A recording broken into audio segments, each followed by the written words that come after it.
Hey, you got your story in my gameplay. No, you got your gameplay in my story. Tonight on the VG Thought Commune Podcast.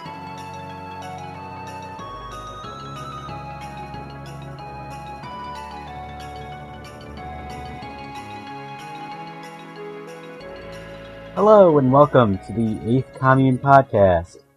This week we're still playing Live Alive and Araibu. And this past week we chose to play the Kung Fu chapter. And I don't remember what the default name of that is, but it's really long and involves consonants I don't know how to pronounce. I guess let's start off with some basic questions. How have you been doing, Fox? I'm doing pretty good. Feeling excited and refreshed. Refreshed. Glad to hear. Zanrio, how are you doing? Yeah, I'm good. Shouty? I'm awake. That's more than I would ask for. Mario fan? I'm sleep podcasting right now. That's I've been thinking about getting into that. Do you know how do you train for that? Oh, you don't. It just happens. It's genetics, really. Oh, I'm sorry. This goes back a long, long way back when my great-great-grandfather podcasted with the Amish in his sleep. Thank you for sharing that. I know.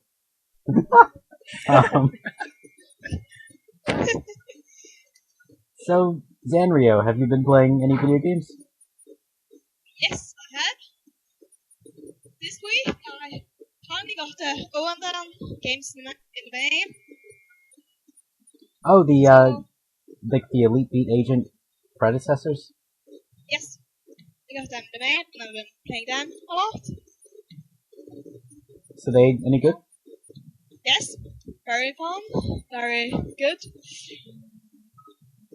Glad to hear. very weird and Japanese. Yes. I should hope so. Shouty, have you been playing any video games? Yeah.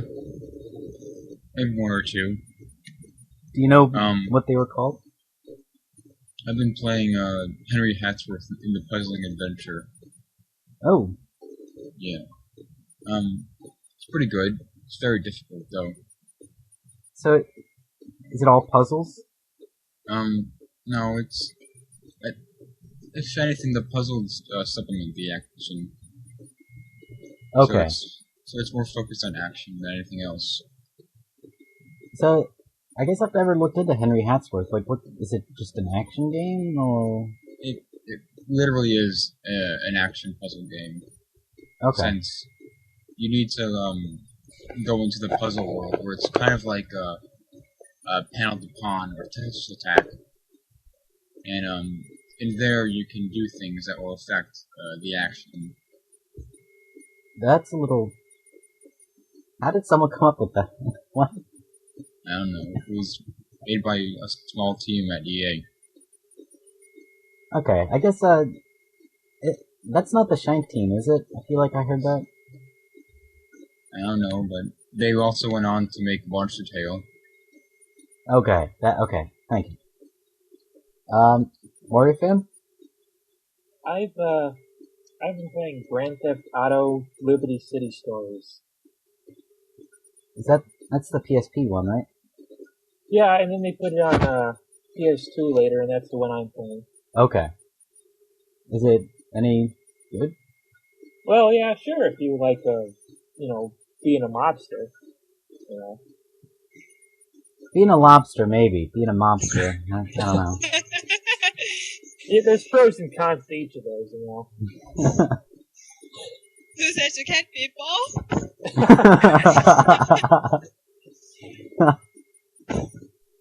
Oh, that's the game I want to play. It's coming.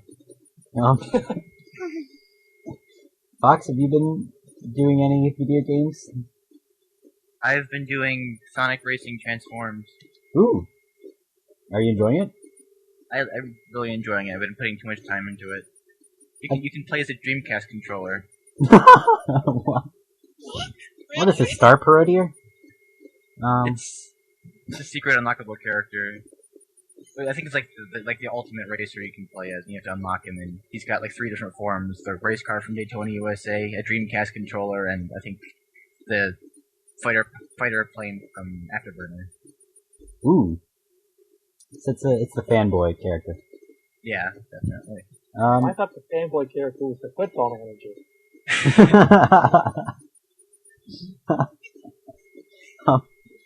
I feel like everyone I've talked to about that game really loves it. I haven't heard a single bad thing from a person I know. Oh, here's one. The game is kind of glitchy at times. Oh, well, I guess I filtered those kinds of, like, glitches out. Because I remember there was a patch that took forever to come out. Yeah, but even then, it's still kind of glitchy.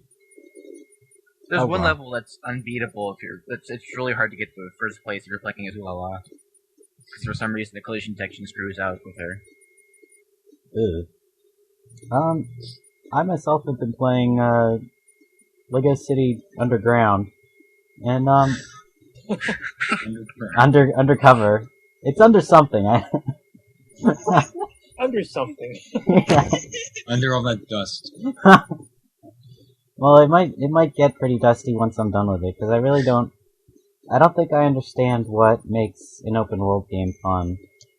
And, I think Soup said last night that, open world games are fun because you get to walk around and do a lot of different things. But, maybe it's just Lego City, but it seems like all the things I do are just, like scripted events, basically. Is that Mario fan? You play open world games. Is that generally true? I find when I play open world games, I think I find myself being really, structured, I guess. I shoot for doing all the missions and everything, but, I don't know. I guess I don't really, just explore for the sake of exploring too much. So you're more about getting 100%, or? Yeah, Okay. yeah, and, I don't think that really deters too much from, what I'm doing. Okay. Like going for 100%, I don't feel like I'm going, why am I playing this game? Why do I keep going? There's no strife here. No, I'm, despite the fact that I don't think I'm taking advantage of it being open world, I still think I'm getting enjoyment out of the atmosphere and the charm and all that. Okay, so a lot of it is just the flavor of the world itself. Yeah. Lego City certainly has a lot of that. I like the script loves telling the same joke over and over. But other than that, it's a really fun story to follow. Lots of wacky characters.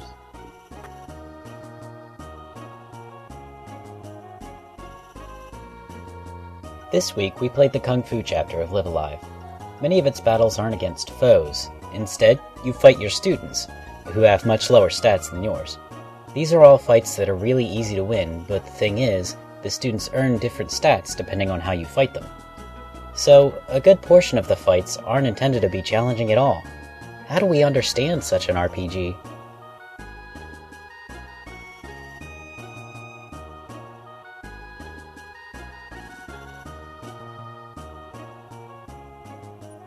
Moving on to the Kung Fu chapter of Live Alive. You want to take turns pronouncing it first? Let's take turn trying to remember what the original name for Kung Fu was. Is it? I think it was Shin Shan Quan. I mean, that could just as easily be a joke as what it genuinely is. You'll never know. So the Kung Fu story, you get to train your students for it's like the middle half of the game. There's a pretty big setup and there's a pretty big wind down. But in the heart of the game, you're fighting your students and teaching them different stats and stuff. So I was wondering, Shouty, how did you go about training your students? What sort of strategy did you take? Well, I've had some prior experience, so I knew that if you only train one student, they'll be as strong as they can ever be, and the rest of the chapter will be easier. So, the best strategy is just to train one student and ignore the others. That's a little heartless, though. Yeah, but I don't know. It's what we gotta do to make the chapter easier. So, did you get a kick out of training the one guy, or Yeah. was it the girl? No, I trained the fat man. Ah, Samo. Yeah. So, did you enjoy that aspect of it, or? Yeah. It was fun. Using different attacks to ensure that they learn that technique. Yeah, that was. Yeah, I felt a little bit like Pokemon in that respect. Mm-hmm. Wario fan, how did you go about training your students? Well, before I started, Soup kind of tipped me off to the whole just focus on one guy thing. So that's I pretty much employed the same tactic to the same student. Man, there's a lot of Samo love on the Commune. Because Fox, I think did I read that you trained him, or he was your favorite student as well? He was my favorite, yeah. It's lovable porker. You should get a spin-off. Live a Samo. So Wario fan, did you enjoy it? Yeah, I mean, it was new. It was a different way to handle the things, the battles and stuff. Experience. You were basically like the guy giving out the experience instead of having to go and kill a tiger or something to get experience. Yeah, I guess that is how the game was set up. It's the master trying to pass on his experience, and he does that in experience points. It's the most literal sense of the word. That's the tagline on the box. I don't know why. Fox, so did you? I think I read that you tried to train people evenly, except using different stats. Right, I tried to train them exactly evenly. So for each little encounter, I'd fight each of them once, and then I'd have one fight left over, so I'd go for whoever I thought that stat deserved belonged to. Yeah, I think the one leftover fight was to make sure that you could never have it truly even. That makes sense. But I think there are 3 training instances, so Yeah. you Oh, could no. actually evenly. So I distribute. did do that. Like, so the last fight I always went to someone different. So I was wondering how they chose that. Okay. Hmm. Well, What were the things again? One for agility, right? Yeah. I think it's agility and vitality and then like power or something. it might be that different attacks teach more of a certain stat, Yeah. or certain stats might be prioritized. I don't know. Did all the kids have different base stats? Yeah, they did. Okay. So how did you, what made you train your students that way? Well, I didn't want to be heartless and just focus on one person. So you also knew that the other two were going to die? I didn't know they were going to die because I hadn't checked the forums before then, but I felt natural to want to train them all evenly because I didn't hate any of them, but I didn't want to show any preference to any of them either. I kind of thought there was going to be one who would win anyway. Okay. But I'm glad Samuel won. Zanrio, how did you train your students? Well, I think I looked up a strategy guide, and then I found out that the best strategy would be to just focus on one of them. Okay. And, did you enjoy it? Yeah. I guess personally, I thought you were teaching attacks, not so much stats. So I would just pick attacks that I liked, and then, I would always make... attack the students with death attack. Yeah, like the hugging attack was pretty important for me. Yeah, I did that too. Yeah. And I tried to train them, like, kind of evenly, except I showed preference for Yuan, because he came off as a main character to me. He seemed like he had the most character development. Are you sure Samo didn't have the most character development? Yeah, in my file he did.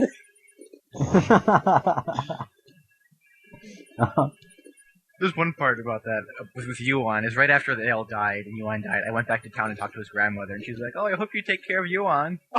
Oh, you see, Lee and Samo don't have family. You can't go back and regret your choice. You can't talk to the restaurant owner who Samo stole food from. Take care of Samo. He was my favorite thief.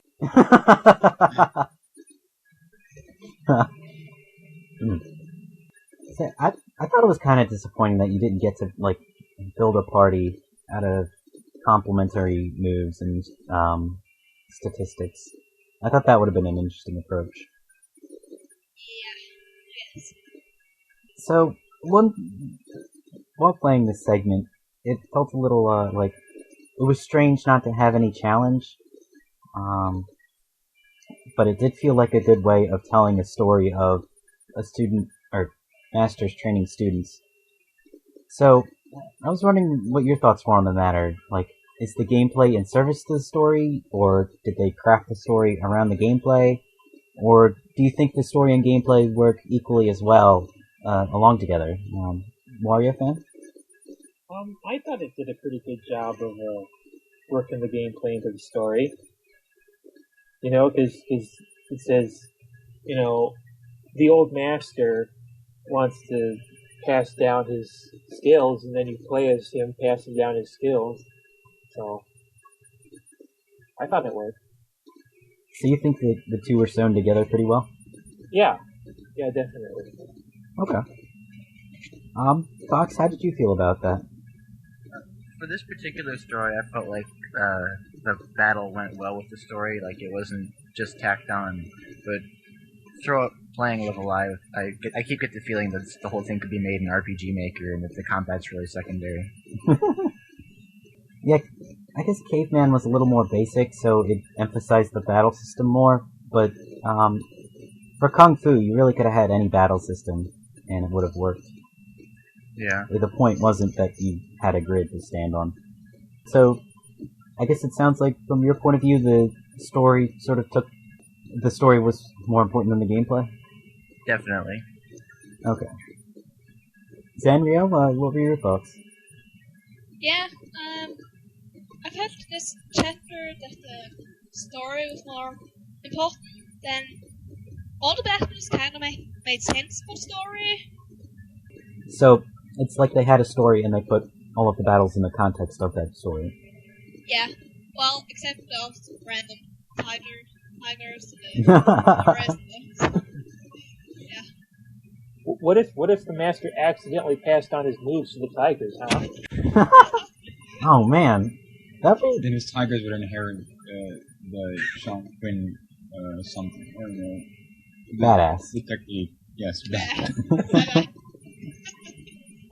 That feels like that should have been a secret in this game, honestly. Being able to raise a tiger.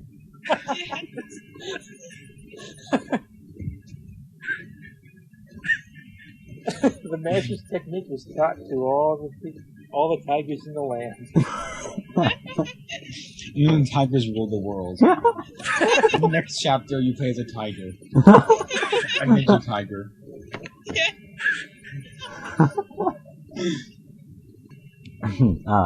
So, Shouty, did you have any thoughts on the story versus gameplay question? I think there's only dissonance between the two when you realize that you should only train one student, and you'll have the strongest pupil. But that's only after you realize that which might only be on a second playthrough. Yeah.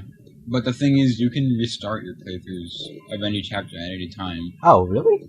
Yeah. So if you don't like how you did, you can always restart. Oh. That's strangely lenient and considerate. So I took full advantage of that. Okay. I hope that doesn't mean in the future I might get stuck forever. I don't know, this game seems more lenient than to allow that. Yeah. It sounds like just everything fell apart then? Or What would do you you say mean? the story still worked? No, the story still works. I'm just saying that it doesn't have that much replayability or rereadability. The gameplay part feels a little like you're just sort of, is perfunctory the word I want? Is that a word? I don't even... Like you just sort of going through the motions and doing it because you have to? Yeah. Or I guess I want to make different choices, no matter, like if I want to choose the girl next time or the boy next time. Yeah, and So I guess that's the extent of the gameplay. at that point it really could just be like, you choose, it asks you, who do you want to be your pupil? Yeah. And then you say Lee, and then that's it. I asked this question because it reminded me of like, there's a trend in contemporary games from like the past decade or so, where like one clear example I have is of the first Transformers third-person shooter for the HD consoles. There's one part where Optimus Prime gets captured by the Decepticons, and you play the part where Optimus Prime is shackled and being led to his cell. And so you don't get to do anything but hold the joystick forward. So you're playing the game and you have to do input, but it's like you have so little choice in the matter, it might as well be a cutscene. So it becomes an interactive movie of sorts. Yeah. And even though I didn't know that you only got one student, like I was fully intending to build a party. That's what Kung Fu felt like to me. So you wanted to build a party out of the pupils. Yeah. In hindsight, do you think that would have made as much sense as just choosing one person to pass it down to? In the context of the story, no, because Yeah. I'm pretty sure he says I only want one person. Yeah. But I like parties. So, Well, I don't. I tend to avoid them. So, in Fire Emblem, you do the Ike only run? I'm not talking about that kind of party. Oh, you mean, Republicans, Democrats, Greens, Libertarians. Let's just call the whole thing off.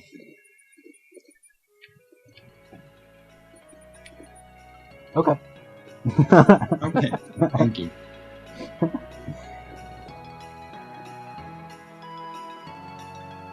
When Fox mentions that the combat could have been made in RPG Maker, he speaks to an interesting notion. Another way of putting it would be to say that the combat could have been anything. It wasn't important that it took place on a checkerboard or that you had a kick attack or whatever. In reality, the game would have been different even if there was just another row added to the battlefield. However, it would have been pretty much the same experience on our end. So, somewhere along the line, we're evaluating all of the elements of a game and saying, this bit is important, or this bit don't matter, so I'm just going to ignore it. In the space between our ears, we take the game and shape it to our own liking, subtracting parts or emphasizing others as we see fit. Up next, since story is so important to the Kung Fu chapter, I decided to take a look at what makes a story important.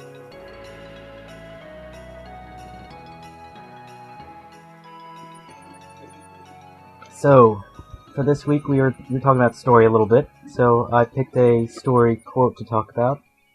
Mark Slabinski is a writer for Gamma Sutra, and he wrote a couple weeks ago that he was writing an article about things you should consider when you're writing a video game story. And his final point was that, above all else, you must never forget that the majority of people who play this game won't remember a damn thing you've written. I thought that was pretty striking, and I think that's pretty true, but I was wondering, Fox, will Kung Fu stick with you? I don't think it'll stick with me any more than Caveman did. I didn't find it too personally engaging for me. Like a lot of the things it did story-wise, I thought I could see coming. I mean, I liked it, but it seemed like another run-of-the-mill passing down tradition story to me. Yeah, it is pretty well rooted in tropes. Xanria, do you think you'll remember Kung Fu for years to come? Maybe? Well, I'm off to say, well, there's other video game stories. Why do you think that is? I don't know. I guess that if the story is important, that varies with what type of game it is, of course. Okay. Yeah. So if I always say pretty much based around the story, like visual novel games, then of course to remember the story, because the story is the game. Right. Well, I'm saying games without a real story, lots of platforms with just some simple story, and the main part of the game is just going through levels, then I probably don't think so much about stories. Although plenty of people do remember, the princess is in another castle. Yeah. What a shocking twist. So shocking it happened 7 times. I didn't see it coming the 5th time. Well, when it happens that much, then people probably start to remember it. Yeah, repetition, yeah. Yes. But most people only remember it for having it beaten into the ground. So, Shouty, do you think you'll remember Kung Fu's story? If I think of it. But I think when I played it again, I didn't have much remembrance of it. At least for a good reason. If only for it to have a more emotional impact on me. So, I guess it's only forgettable, but for the right reasons. So I could enjoy these experiences again. Okay, that's a little, like... I guess it feels like if it was emotionally impactful, wouldn't you remember it? Yeah, but it just seems so cliched that it's kind of forgettable. I see, okay. Wario fan, do you think you'll remember Kung Fu's story? I'm not sure yet. We'll have to see the future, I guess. But I think in the long run, I'll probably remember it as part of Live a Live. I'll remember the experience of Live a Live more than probably specific stories. That's what the impression I get. Okay. I think I'll remember it, like, in the context of Live a Live as well, but I guess a little differently in that Caveman set me up to expect just a normal-ish RPG, and then Kung Fu was so story-centric, and that it was a little...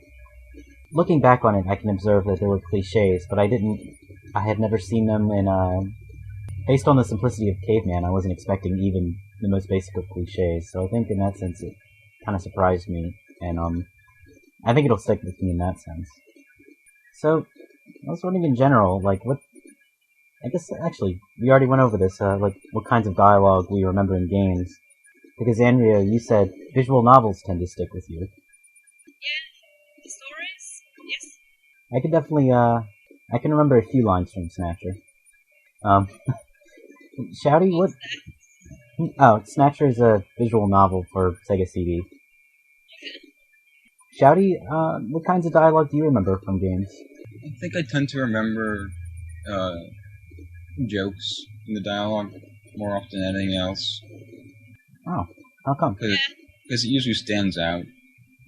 Usually if you're in a serious scenario, if someone cracks a joke, it'll stand out more and be more memorable. So, Yeah. do you play a lot of serious games? No, I don't. But, I guess I play a lot of games that end up becoming serious, but it's still silly all the same. Okay. I don't know. Games, in general, tend to follow that, don't they? Yeah. Wario fan, what kinds of dialogue do you remember? Like Shadi said, I think I tend to remember jokes more often than not. Thoughts? Goofy things are things that like stick out. Like, a young girl shouldn't be showing peaches that young. Oh, good lord. Yeah, I guess a rule of thumb is if you can take a screen cap of it, it's pretty memorable. Yeah. Yeah. Yeah, I also often remember Tony Land's jokes. Things like that. Oh, remember the time in Caveman when Pogo said picture of Zaki? Yeah.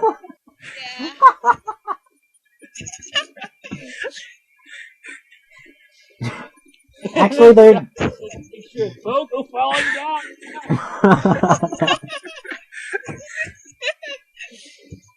I do remember the time I asked if the long-haired people were guys, and then Fox said picture of Zaki.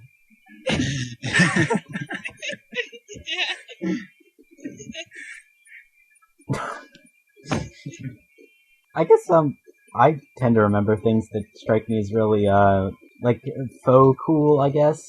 Like a lot of the lines in Sonic the Hedgehog where he tries to come off as really cool, or in Like, Snatcher. oh yeah, this is happening.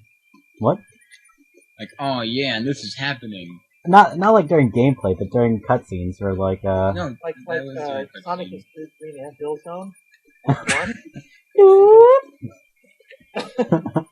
No, but like in the opening of Sonic Adventure 2, he makes like a crack about no theater movies, I'm out of here, and then he jumps out of an airplane.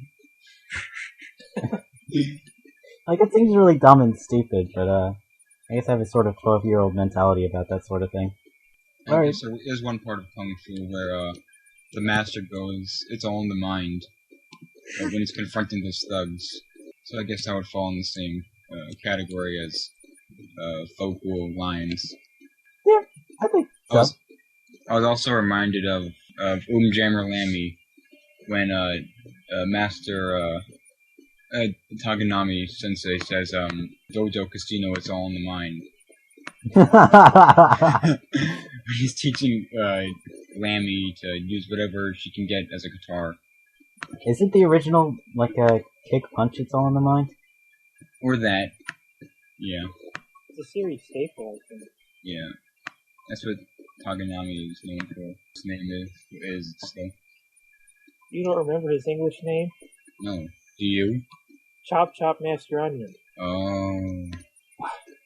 Man, I was just gonna say Master Onion, but you knew his full name. It's an honorific Chop Chop. So did we have any other thoughts on like what makes a story memorable? Yeah, yes. Like I said, it depends on how much of deal is made for the story in a way, or how important it's made out to be. Because sometimes it's just not tacked on, but just added in to so what you're doing makes sense in a way. While other times it feels more like I want to tell an actual story in the game. So it's a matter of getting the player invested in your story. Yeah. I guess the tricky thing might be, how do you keep a player invested in story and gameplay? Yeah, I feel like it. I generally put gameplay if I had to choose one, but it depends on how good the gameplay is, of course. So if the story is very interesting to me, then I feel like with visual novels, like the gameplay is pretty bare bones, and like there might be puzzles, but I usually just brute force everything. But I'm still able to get some amount of enjoyment out of it, just because I like reading, stupid descriptions of potted plants and stuff like that. yeah, that's always fun. Hotel Dusk has its failings, but that main character is really fun to follow. Kyle Hyde. He's lovable. Yeah. Maybe I should play that game. I think so. People who like visual novels generally dig Hotel Dusk. Yeah. And did your region get Last Window, I think is the sequel? Last Window? Sequel to Hotel Dusk? Dusk. Yeah. I have no idea. Yeah, it did. Last Window is one of those games that came out in Europe but not America.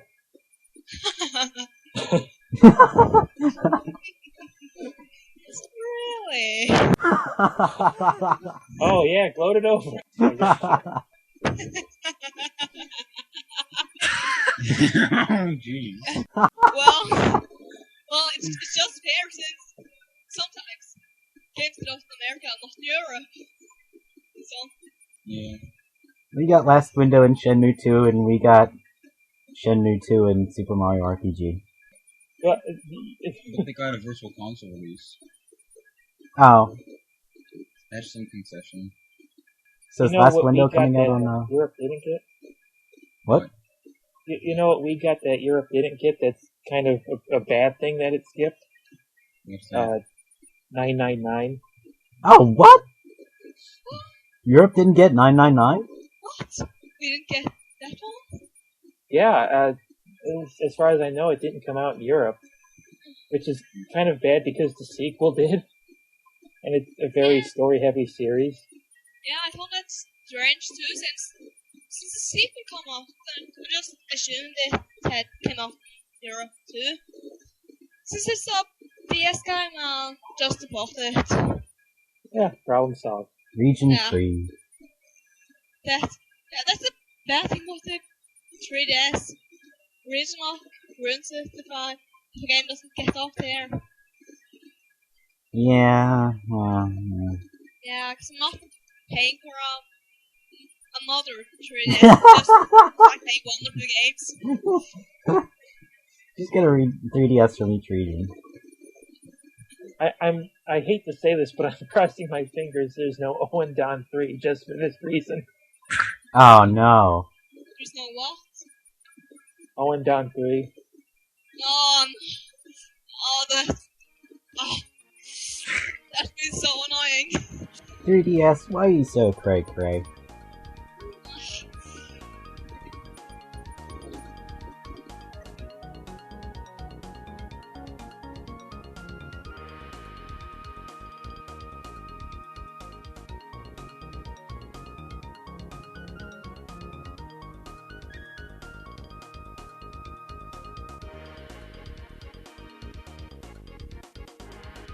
Why is Kung Fu better than Ninja Warrior, fan?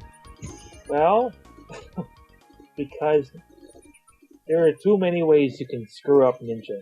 Uh-oh. I've killed like 9 people in Ninja so far, so I don't like hearing that. It is like, oh man, there's so many things to do. I don't know how I would do this without a guide. I don't understand. Oh, no. Fox? Why is Kung Fu better than Ninja? I haven't played too much of it, but I'm trying to do it without killing by killing as few people as I can, and that's going to be very difficult. Oh, I thought the point... Doesn't it set you up by saying you need to kill 99 people? Do I have to? No, it says, is he able to kill 100 people? But that in itself is an option. You don't need to kill 100. You don't even need to kill anybody if you can. Oh, what? I wish... Okay, I'm glad I know that now. There's other things too that would screw it up. Like if you are trying to kill everybody, there's like ways where you can kill somebody, but that would lock you out of not being able to kill somebody else. What is this, Fable 2? Zanrio, why is Kung Fu better than Ninja? Well, from the level I played of Ninja, I was barely started it. I got the impression that you have to keep track of everything all the time, and that I can kill that person, don't kill that person, and don't go in there, and before that, Yeah, you gotta watch your step. yeah, I'm just reading this strategy guide because I feel like that's the best way not to mess up anything. Shouty, why is Kung Fu better than Ninja? Well, I guess I've had to point out one flaw in Ninja, which is that it is kind of difficult. And, Kung Fu, I guess the choices are a little more upfront. But even then, that can be a flaw in itself, because then It has the no depth. outcome seems to it has no depth.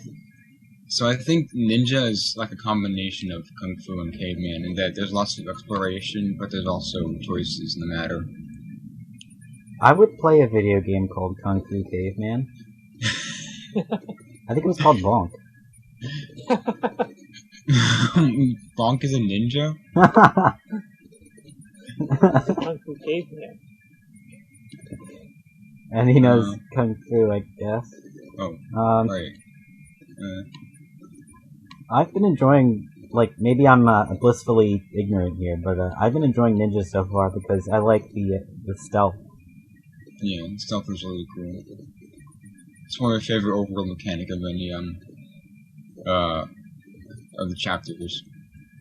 I absolutely forgot that was even a button. Well, you're supposed to use it if you want to bypass enemies and not kill them. Well, I wanted to kill everybody. That was that was my ambition. That's what I'm going for too. Wanted to, constantly plant. You guys, and you're killing everybody. Kind of defeats the purpose of being a ninja and doing things secretly if you're just gonna kill everyone and leave a pile of bodies behind you. A pile. Well, You do have an invisibility cloak. So if anything goes wrong, you can just hide. Do you have invisibility cloaks to hide the bodies? That's back a lot of sense, actually. Wouldn't that be a pleasant surprise, walking along and you kick something? What's this? Yeah, dude. Take it off and suddenly there's a corpse there. Oh my god. It just stinks in here for no reason. And I intend for it to stay that way.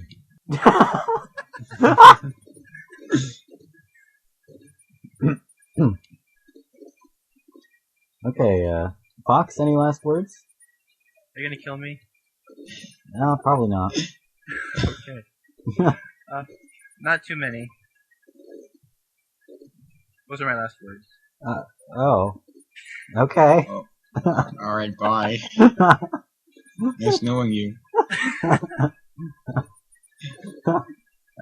Zanrio, any parting words? Nope.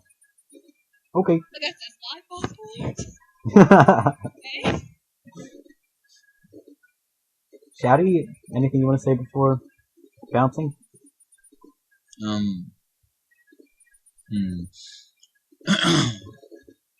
No. Okay. I had to think of really long about that. Wario fan, anything before we go?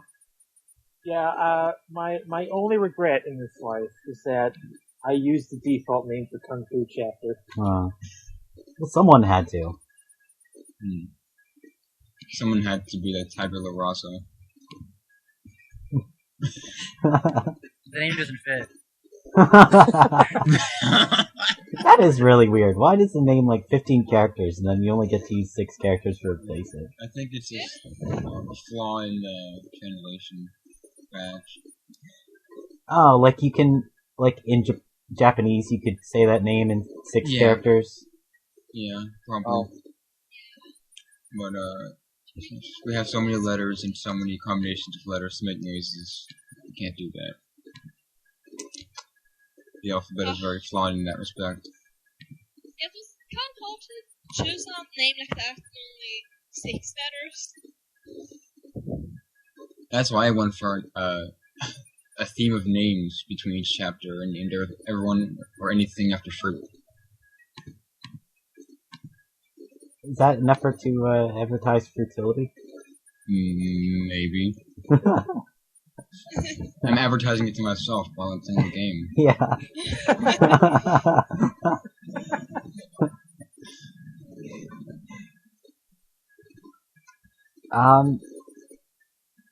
Oh, right, I already asked for it again. Alright. Yeah, you did. You want to ask me again? Any last words, Wario fan? No, go with what I had last time. Okay. Final answer. Alright, this has been the Commune Podcast, Episode 8. Keep it real.